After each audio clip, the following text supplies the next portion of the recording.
series is line. It's probably the most basic. Some people would say space, but I feel like line is even more basic to artwork than space. Line defined is a point that moves through space. It can be imagined or it can be physical, an actual line that is there. Lines are horizontal, vertical, diagonal, curved, or random. And they make up the defining effect of visual art. Whether it's architecture, sculpture, painting, drawing, crafts, stained glass, all of these art forms are controlled by line. The first thing we have is the general line of the piece. A piece is either wider than it is tall, therefore it is horizontal. Or the piece is taller than it is wide, and therefore it is a vertical piece. In some cases, I have worked with diagonal canvases, such as triangular canvases, or canvases that were specially made in a shape other than a rectangle. And so you get diagonals or circles. You can get circles out of it. That's the general line of a piece, whether it's a canvas or a sculpture or any of these others. A piece of furniture has a line to it. Lines have very strong characteristics that we need to understand and we need to use for our benefit. If you have a vertical canvas, you can put too many horizontal lines on it and it becomes a horizontal picture. Same is true with a horizontal picture with many vertical lines. It becomes a vertical picture. There are ways to keep it a horizontal picture with those lines, and generally that's by adding more horizontal elements or keeping the vertical elements in a horizontal application, such as trees in a forest or something like that. That helps to keep it as a horizontal.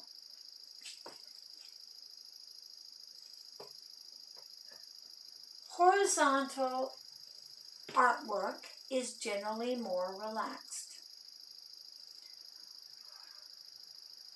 Interest is created and enhanced by the use of juxtaposed lines and color and those kind of things, but the canvas itself begins with a more stable, relaxed appearance. Verticals are more strict.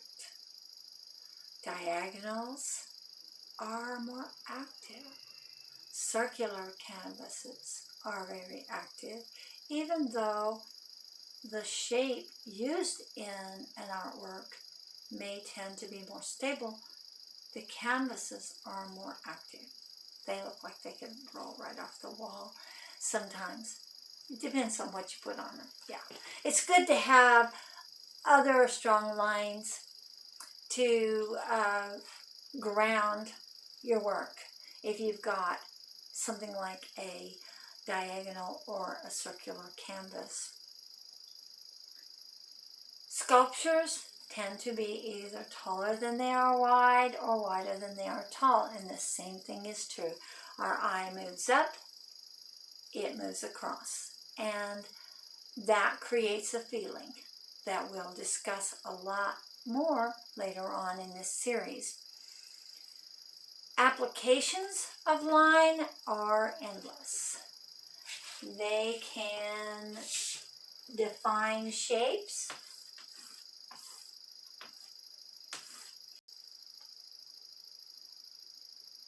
When you have a little spot like that, where it's not joined, the mind fills that in. That's called closure. So that you can define the shape of an eye and not join all the lines together, and a person will still see the shape of an eye. Lines can cause textures.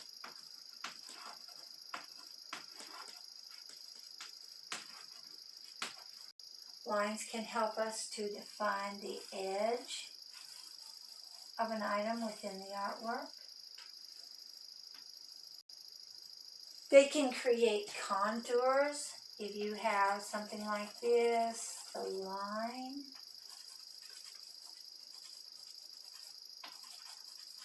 brought in there can create a contour, and you see more of an idea of what you're looking at.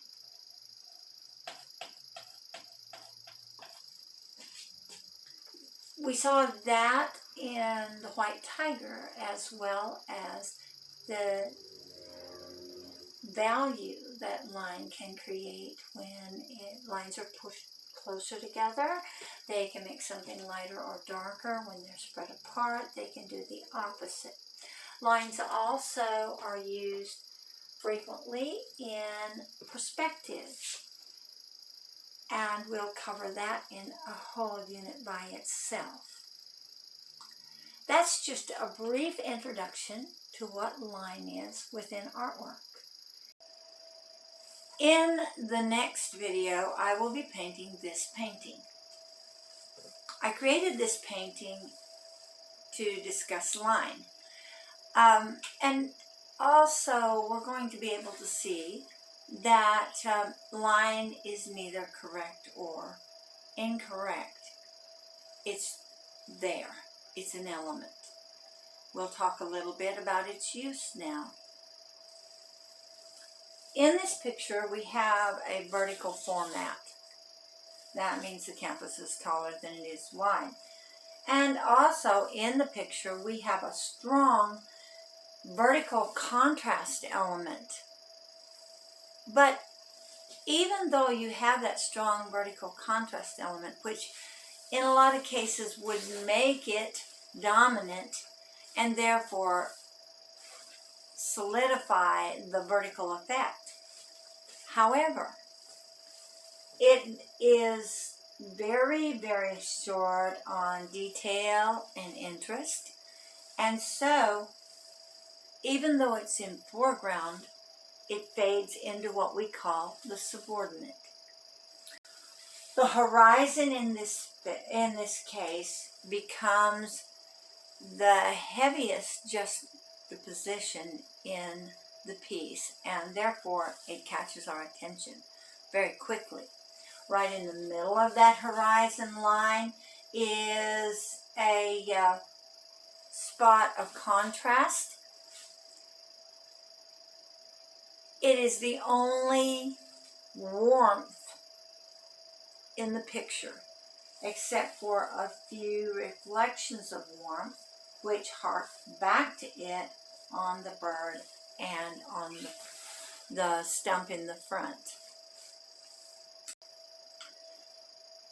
There's also a circular line here that is created that tones down the diagonals of the sun flare.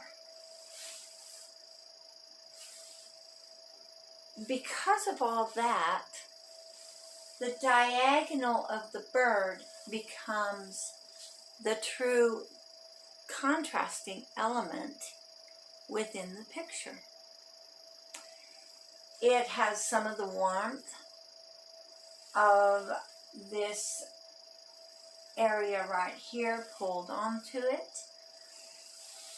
That is your true isolation in the picture, because it is the only strong diagonal, and diagonal lines tend to be the most active lines. They also tend to get our attention, especially if they're isolated.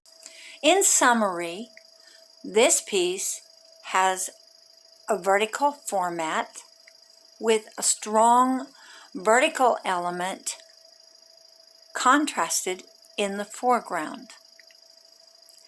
Because that strong vertical element has minimal detail, it does not solidify the effect of the vertical, which is broken up by the horizon and the horizontal lines that fall below it. In the sky, the sun flare presents a lot of diagonal lines, which would normally be considered very active, but because of the circular effect, you lose the strength of those diagonals, and the only true diagonal becomes the bird, which then in isolation becomes the dominant object of attention. The horizon is activated by the vertical lines that move across it, so that the picture becomes very balanced in line. It is still considered a vertical picture because of the format and the foreground contrast, but it is softened out by a number of elements, and the dominant object is a diagonal.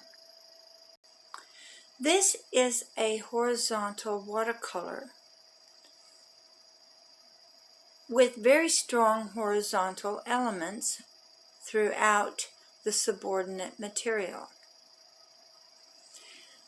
The circular object in the center becomes dominant.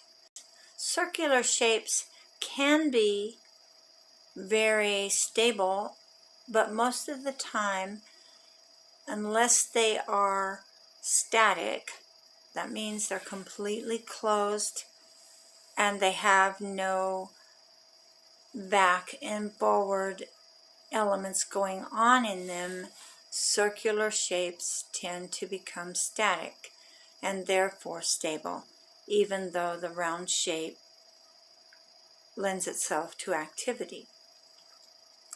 In this case, the circular becomes dominant.